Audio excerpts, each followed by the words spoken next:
record button here. We'll be starting here in about 1 minute. Starting here in about 1 to 2 minutes. Meeting here with Daniel. Give everybody about 1 or 2 minutes to get in. So give me 1 second here.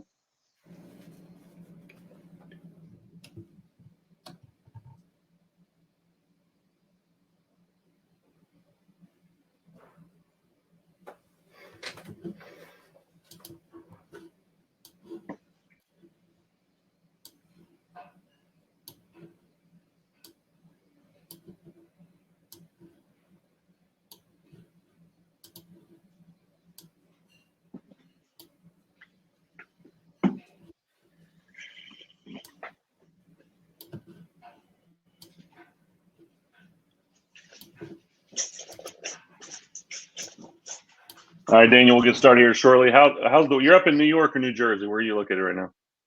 In Brooklyn, New York. Brooklyn. So you're in the heart of all of it. Yeah, it's been a lot of action. It's quiet, but a lot going on. Thanks for having me on again, by the way. Great to see you again. Yeah, thank you. So for everyone who didn't join us Monday, I will say this. Monday we had over 100 people that were in, and we had a lot of questions. We were going to do this for 20 minutes, and what this is all just question and answer and telehealth tips, tricks, insights, stuff like what's going on with Medicare. Again, it was supposed to go 20 minutes. It ended up going almost 50 minutes because of all the questions we had. So if you have any questions, I can't stress enough, go ahead and just start asking them right now in the side. Ask your question so that we can get to them and kind of go with the flow. I already have some prepared questions, but this is kind of off the cuff for us. And, as we get started, again, ask those questions. So, as Healthy Roster, if you don't know who we are, we've been around for over 5 years. We work with a lot of PTs, ATs. And when COVID hit, we thought, what could we do? And one of the things we did is made our system free until July 1st.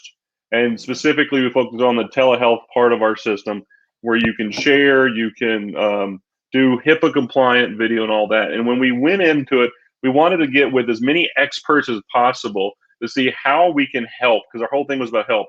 And that's where when I started going into Facebook groups and everywhere, I kept on hearing Daniel's name. Said, you got to talk to Daniel, got to talk to Daniel. So I reached out, we connected, we did one of these on Monday, and it was a great success. And so we're back here today on an encore webinar presentation on basically the same thing we did Monday. So with that said, though, Daniel, why don't you tell everybody about yourself? Thanks, Mike. I'm a physical therapist. I was a practice owner for 15 years. And I sold my practice to a larger group and worked for them as a manager and eventually the director of business development, where I was given the opportunity to start the telehealth program.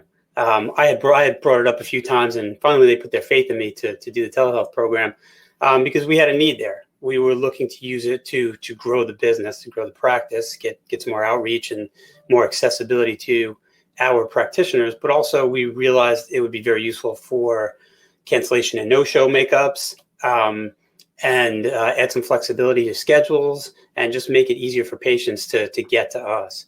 So I worked on that for about a year, put it together, launched the whole thing, and it's been a great success for the company. They were very prepared for this moment a few months ago. So they've been doing 80% or so of their practice, I think, is telehealth right now.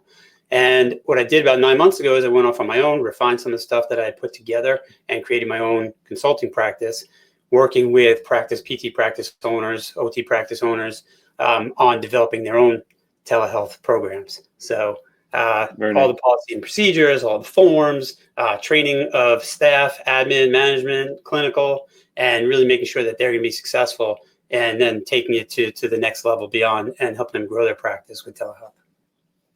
Perfect. So for everybody on here today, one thing I can tell you too, really to help out anybody you know, if you're watching this on Facebook, go ahead and click on Watch Party and simply put it out to your group. This is all about helping people. We will talk maybe 2% about Healthy Roster. The other 98% is about how we can help. So the first thing I will ask is everybody's thinking, what do I do? You hear about, I can use FaceTime, I can use that. When in terms of the platform they should use, how important is it that it's HIPAA compliant?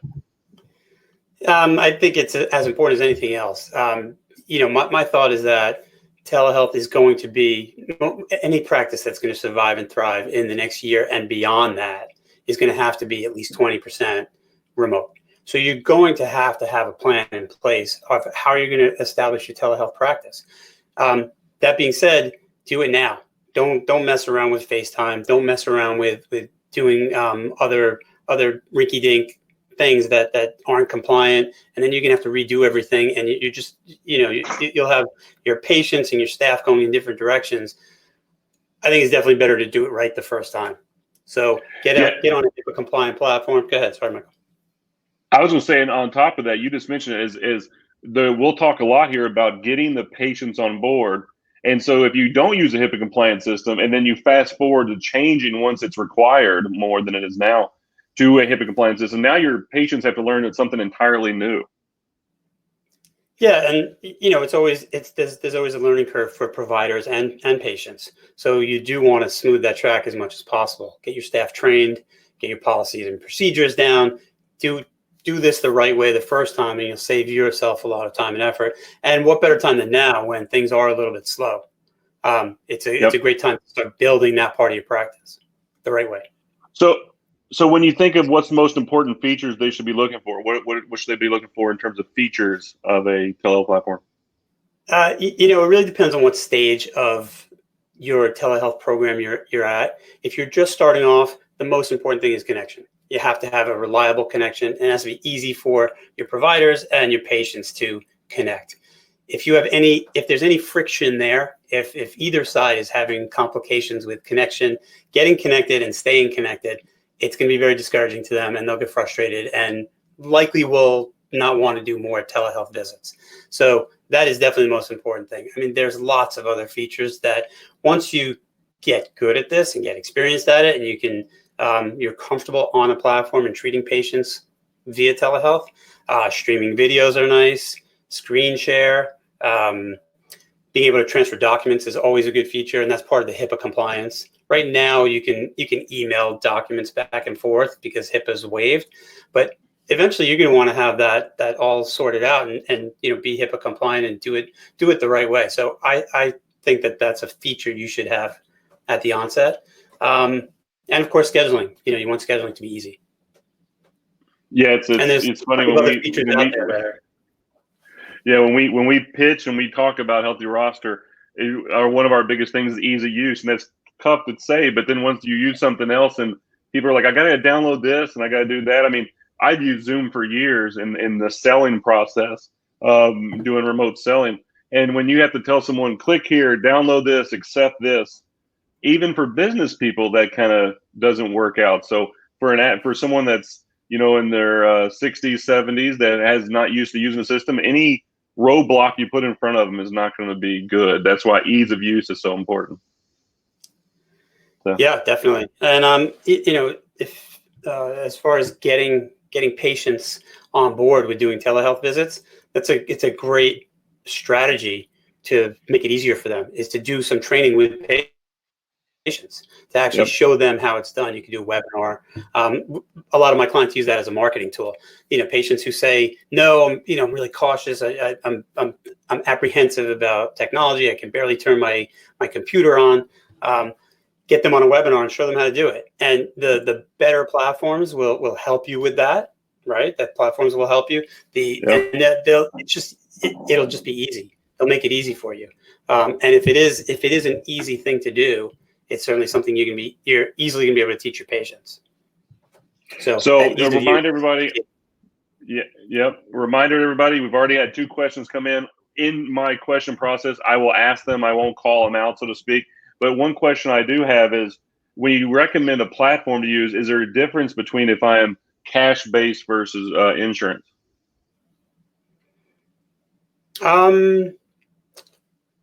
There shouldn't be. Most of the platforms do not do any of your billing. So I haven't really seen a big differentiation in cash-based practices versus insurance practices in what platforms they're going with, or any platform in particular that serves either of those markets. I don't know. I don't know off the top of my head. Does Healthy Roster do anything specific for either? No, I think the question Cash-based there, or and I think the insurance? biggest thing there, I think the biggest thing there is the fact that it's all about ease of use. I don't care if it's cash based or insurance. We want to make it easy for the patient. So you want to be able to have them be able to watch a video. You want to be able to do screen share. You want all those things to be part of what they can do, regardless of who's paying for it. So that's the way. That's my take on it. Yeah. So next one, are there any legal considerations before telehealth? Do I need to document anything that we're being compliant? Absolutely. First of all, I mean, that's a great question. There's a lot of legal issues. It's not that complicated, but first of all, you should make sure that your liability insurance covers telehealth as a practitioner. Everything else, most of the legal issues are state by state, and most states have similar regulations, which essentially follow they follow their typical PT guidelines. Now, as far as documentation, yes, you definitely should be documenting that you're doing telehealth visits. You should be getting consent from every patient at the beginning of their telehealth visits before their first telehealth visit. And some states require written consent. Others are okay with verbal consent. Best practice, though, you definitely should be getting written consent before their first telehealth visit. Right. Yep. That's why we have in our system our digital e-consent form. So how do you, I tell you, when we first started doing this, I'd call practices, I'd call PTs, and they'd say, we love it, but our issue is the initial part of getting the patient's buy-in. So how do I get the patients to agree to do telehealth visit? That's like one of the most common questions we get. Yeah, I think the biggest thing is, and it has to go full circle.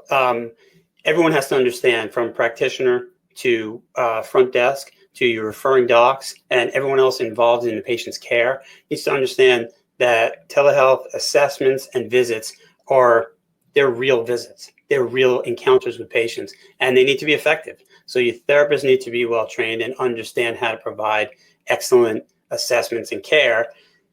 They need to be confident in their ability to do that. And once that happens, your front desk staff is going to be more confident in saying that this is a real visit and we're going to be effective with you as a patient.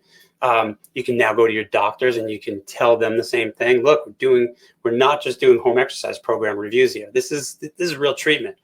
A PT's value is in their knowledge, their problem-solving skills, their compassion, and their communication. Now, part of our communication is often through our hands, right? So you may have to hone and refine your verbal communication skills and maybe some of your technical communication skills to be a better telehealth PT. But most importantly, you need to be doing effective assessments and visits.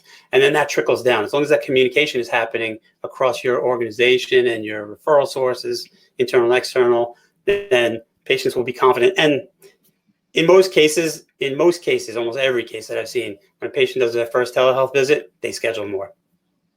Once they see how effective PT is going to be. Yeah. So I think that barrier. Yes.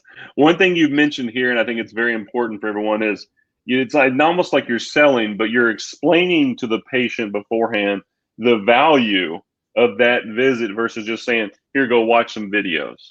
Because it's the same reason, the value that when you do it in person.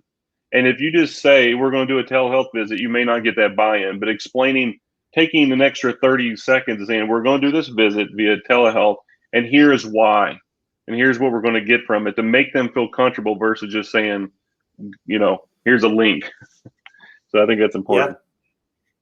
Yeah. And so, I've been thinking about something for a little bit about, people have really bought into the idea of group exercise classes online and group bike rides, Peloton, for example, right? Yep. And why? Because it's personal. Right? It's a one-on-one. Well, it's not exactly even one-on-one, but it feels like it's live and it's presented to you. PT is even more than that. I mean, it's one-on-one. You're right there with the therapist, and they're giving you feedback not only giving you feedback, but also guiding you through your program, progressing you through your program, doing a real PT visit. So, PTs, think of yourselves in that way. You're really providing an awesome service like this. So I think we just had someone that came in a little bit later, and they were asking if we recommend for PTs or for personal trainers to use HIPAA compliant teletraining? I'd love to hear this answer because I have some family members that are personal trainers. I haven't thought about that. It's always a good idea. I mean, I don't really speak much for personal trainers, but it's definitely a good idea to keep any patient's health information protected. So I recommend it. Right. I don't know that there are legal rules about that or laws about that. I don't know, but if I was a patient, I certainly would want my information to be secure. Yeah, I have to say, my cousin is the strength and conditioning coach for Indiana basketball, and we talked about it a little bit. And I remember him talking about how they want to keep that, they keep the same viewpoint on it. So keeping it compliant is important in terms of more than anything, just for the peace of mind for the athlete or whoever you're working with. So, so now we're going to get into the ones that everybody likes. It's will Medicare be paying for physical therapy provided via telehealth? That sounds like a setup question. Yes, they are. Medicare CMS issued a statement on April 30th that they'll now be paying for telehealth visits for PT and OT, PT/OT speech, and any visits that were done from March 1st on, which was the beginning of the national COVID emergency. They'll be paying for those with physical therapy, occupational therapy, speech codes, in addition to some other coding. And I can get into that right now too, if you want. Yeah, I think one of the biggest things everybody asks is the first, and I'm just checking off some important things we want to talk about, is the reimbursement. You know, in the past, I talked to someone that was a third of what they're normally getting. What does that look like now with reimbursement compared to in-office visits? That's a great question, because there is definitely a clarification between that. And it was up until recently, PTs were recommended to do e-visits, which were not exactly telehealth visits. They certainly weren't. They weren't expected to be telehealth visits. You weren't permitted to bill them as telehealth visits. E-visits were reimbursed at a different rate. You were using different codes.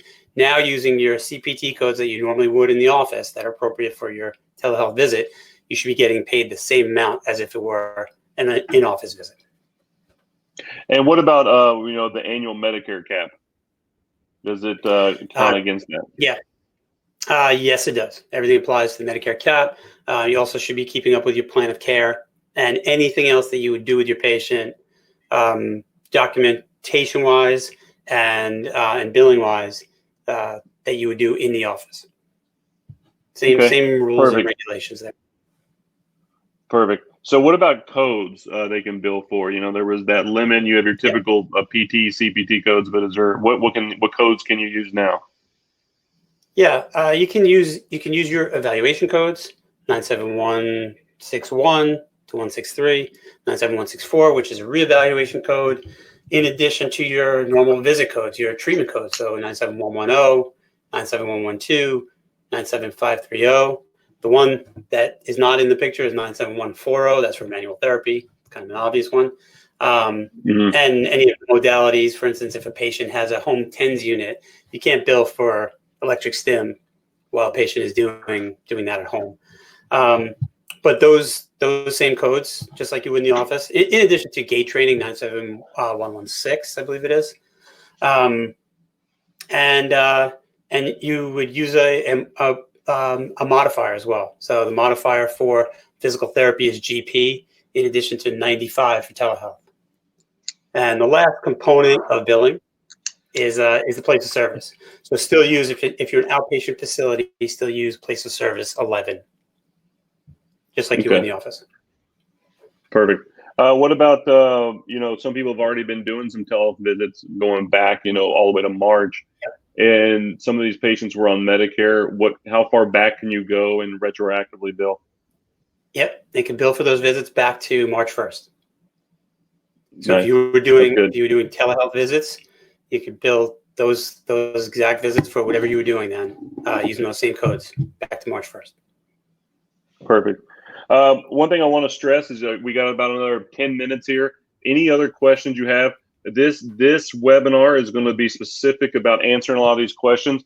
If you're if you're looking for more about a healthy roster, feel free to go to healthyroster.com, click on PT and schedule. I would recommend a one-on-one demo with me or one of our other reps, and we can really walk through how it works for your PT practice and all that we do. This is more about just education on billing and everything else. So I just wanted to make that. We're getting a lot of questions about our service. We can address that at another time.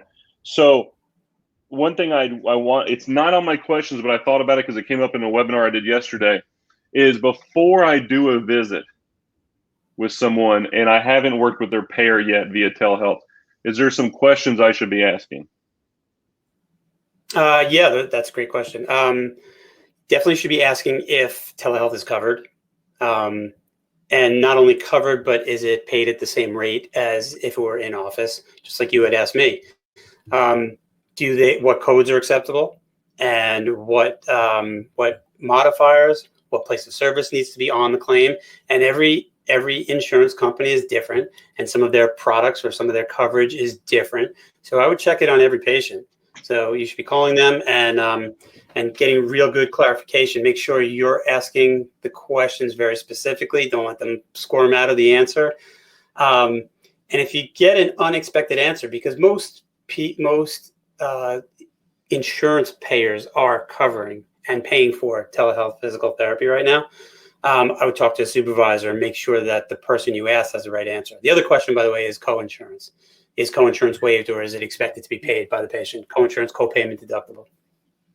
I think you just gave advice there that is a great advice outside of this, right? If I don't get an answer I don't like, and I think I'm right, ask it again and go up the ladder if you have to. Yeah.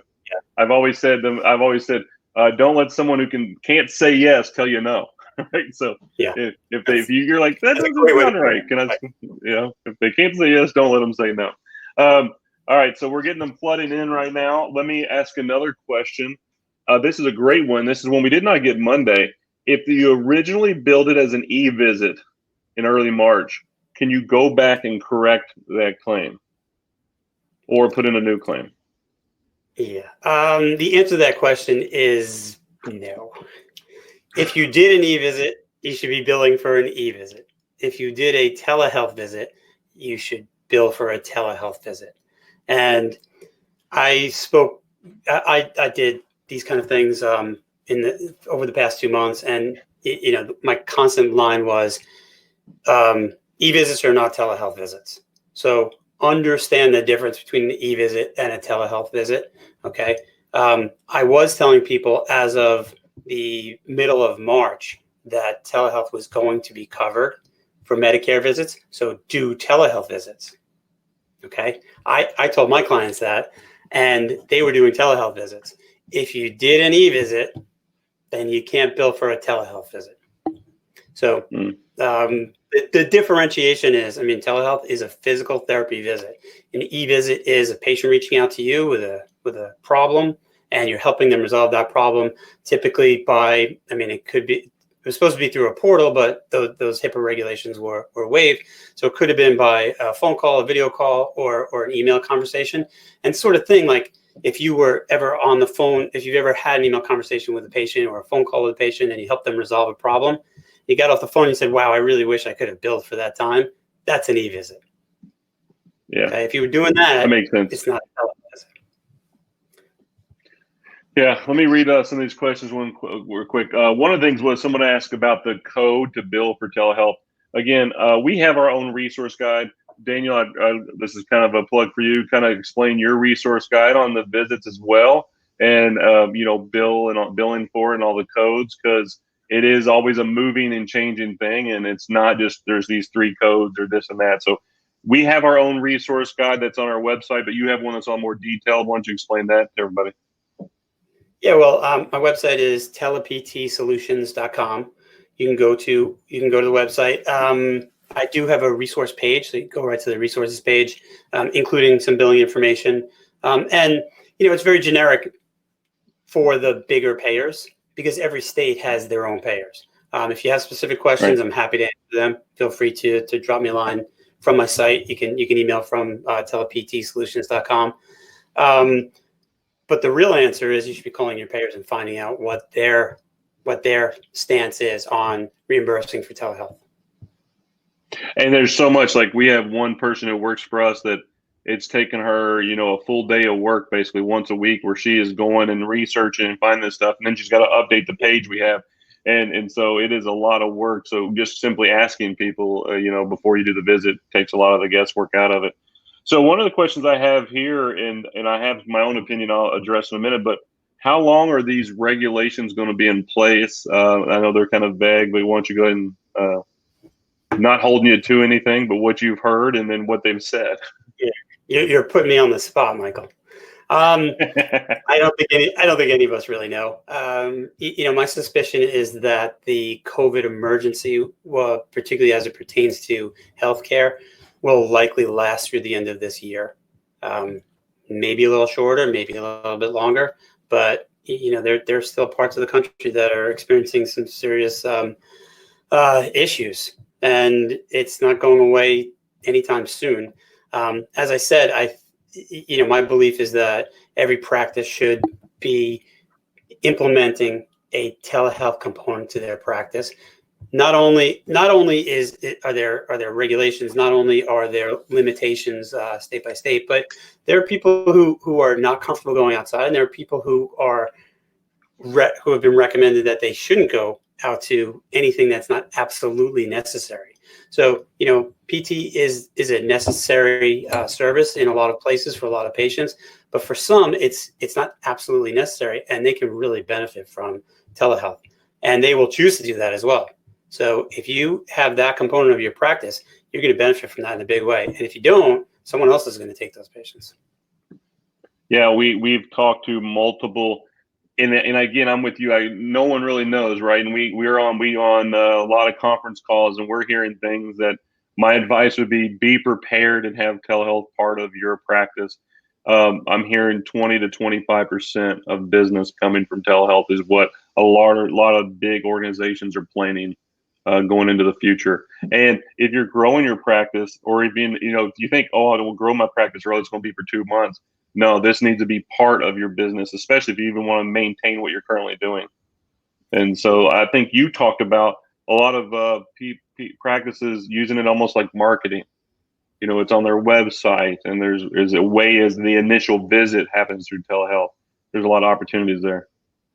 Great opportunity, absolutely. Triaging and having that initial contact with the patient by video visit with a physical therapist, I think it's a great entree into your practice. Whether that patient stays on telehealth or they decide to come into your office, they get a feel for who you are by video. And people have just become so much more comfortable with doing video chats or video visits. First of all, you could show them around your practice, but also telehealth is becoming very normal for a lot of people. They're seeing their doctors this way. They're doing other, I heard about a vet who is doing telehealth, but if a patient goes to their doctor, does a telehealth visit with their doc, why wouldn't they be comfortable doing it with their PT as well? And it doesn't have to be their whole plan of care. It doesn't have to be every visit. It could be every other visit or one visit a week. But to have that as part of your service, you're going to differentiate yourself. In addition to the fact that you can make up for cancellations, and there's so many ways that it can really enhance your practice. I got 2 more on my list, and then I would just let everybody else keep on bringing in the questions. The next one would be what about when I did e-visits were involved, I couldn't bring in new patients. What about now? Now you can, absolutely. Assessment, initial assessments, initial evaluations, definitely. Yeah, and that goes back to what we just said about the marketing of everything, right? Is letting them know that they can come in this way is huge for people. And then, are the patients responsible for their co-insurance during telehealth visits? It depends on the payer. If we're talking about Medicare has said that patients are responsible for their co-insurance or their 20%, but they're not enforcing it. So they've given a practice the right to waive that 20% and not collect it if the patient doesn't have a secondary or if they don't have the means to pay for it. That's Medicare specifically. And a lot of the other payers have said that they will cover the full expense of physical therapy visits.